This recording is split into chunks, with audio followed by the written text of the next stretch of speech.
Notre devoir de veille et de responsabilité envers nos populations, de porter à la connaissance de cette auguste Assemblée la dégradation inquiétante de la situation sécuritaire dans les villes de Matadi et Boma, en province du Congo central. En premier lieu, je tiens à saluer les efforts du ministre de l'Intérieur et Sécurité, ainsi que ceux du ministre de la Justice pour les démarches entreprises récemment en vue de renforcer la sécurité dans cette partie du pays. Leur présence sur le terrain a constitué un signal fort pour nos citoyens. Cependant, il est profondément regrettable de constater qu'à peine ces autorités reparties, l'insécurité a ressurgi avec plus d'intensité.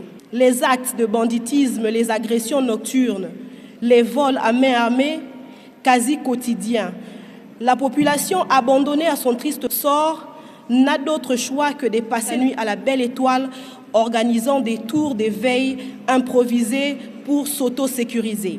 Face à cette situation, le gouvernement provincial semble manifestement dépassé ou limité dans sa capacité à rétablir l'ordre et garantir la sécurité des personnes et de leurs biens. C'est pourquoi nous sollicitons l'implication urgente du Bureau de l'Assemblée nationale afin qu'il continue à la mise en œuvre de solutions concrètes, rapides et durables.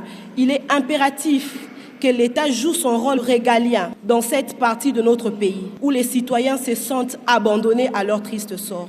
Honorables députés, cette motion vise à alerter, mais surtout à interpeller la conscience collective de notre institution sur une réalité douloureuse que vivent nos populations. Il est de notre devoir d'agir pour que Matadi et Boma ne deviennent pas des zones de non-droit. Je vous remercie. Merci beaucoup, honorable.